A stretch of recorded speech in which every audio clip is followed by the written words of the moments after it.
Students, my name is Mohammad Ataullah. उम्मीद करता हूँ कि आप सब लोग बेटा खैरियत से होंगे। हमारी 10th क्लास की मैथमेटिक्स के ऊपर डिस्कशन जारी थी। आज हमारे पास चैप्टर नंबर 5 की लास्ट एक्सरसाइज मतलब रिव्यू एक्सरसाइज है।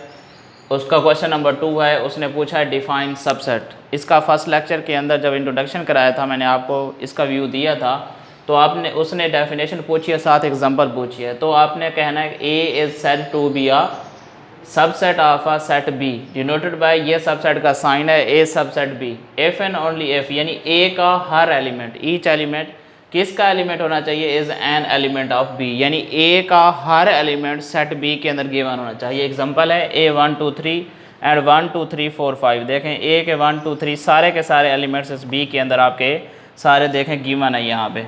तो इसका मतलब ये हुआ ए सबसेट है बी का, लेकिन बी सबसेट ए का नहीं है, क्योंकि बी के ऑल एलिमेंट्स इसमें गिवन नहीं है। तो उसके बाद सेकंड पार्ट में उसने कहा है इफ़ ए बी आपके पास है, इसके फाइंड सबसेट फाइंड करो।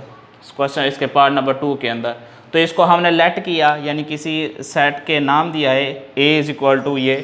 जब भी किसी का सबसेट फाइंड किया जाता है तो पहले एम्प्टी सेट होता है, उस सेट का सार सेट का सबसेट जो है एम्प्टी सबसेट, एम्प्टी लाजमी सेट होता है। तो हमारे पास पहले एम्प्टी फाई, उसके बाद कामा, फिर इसको सेपरेट ए के ब्रैकेट के, फिर कामा, फिर बी के, इसी तरह तीसरा होता फिर ए के, यानी कि पहले हर एक एलिमेंट को सेपरेट राइट करना है। उसके बाद फिर आखिर में दोनों के दोनों एलिमेंट्स 2 हैं 3 है, जिस तरह भी आपके पास आएंगे तो ये आपके पास इसका सबसेट फाइंड हो जाएगा।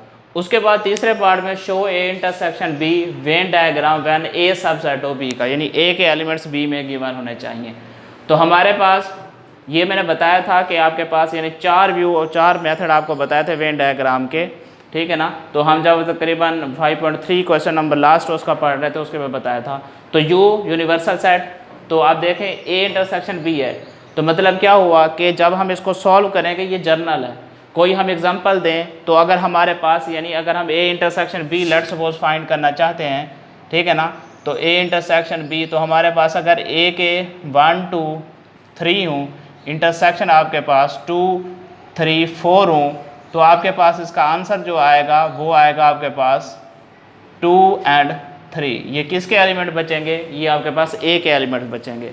इस वजह से हमने ए के ही एलिमेंट्स को क्या किया है, सिर्फ शेड किया है, बाकी किसी को भी नहीं करेंगे, ठीक है ना जी। यानी कि ए इंटरसेक्शन बी हो तो आपके पास ये आपके पास सबसेट है बी। उसके बाद 4 वाले पार्ट के अंदर A intersection into B union आपके पास क्या आ जाएगा जी, सी आ जाएगा। तो अब आपके पास इसके अंदर हमने क्या किया, ए यूनियन बी पहले फाइंड करेंगे, यानी according to BODMAS rule पहले ब्रैकेट को। तो उसके में अंदर सारे के सारे एलिमेंट्स आएंगे बी यूनियन सी के अंदर। फिर जब इनका इंटरसेक्शन निकालेंगे तो तीनों को उसमें भी ए के सिर्फ एलिमेंट्स बचेंगे, यानी कि सिर्फ इतने वाला हिस्सा शेड होना है, ठीक है ना जी। यानी कि ये वाला हिस्सा शेड होगा, या इसको आप पूरे को भी शेड कैसे निकलेंगे, ये बन जाएगा बी यूनियन आपके पास सी का, और बाकी क्या बचेगा, ये A intersection into B union C का, जो दोनों का सबका आपके पास कॉमन पॉइंट है, वो आपने इसका फाइंड करना है। और उसके बाद इसके पार्ट नंबर 5 के अंदर आपको उसने पूछा हुआ है इंटरसेक्शन, वो मैंने आपको बताई थी पहले ही चैप्टर के स्टार्ट में इंट्रोडक्शन दिया था, तो उसकी डेफिनेशन मैंने आपको समझा दी थी। यानी कि अगर कोई आपके पास let 2 set A and B 2 set हो, तो उन दोनों का आपके पास कॉमन एलिमेंट्स जो होंगे वो हमारे पास क्या कहलाएंगे, इंटरसेक्शन ऑफ सेट कहलाएगा। तो यहाँ तक आपका ये लेक्चर है, ठीक है जी। इनके 5 पार्ट हैं।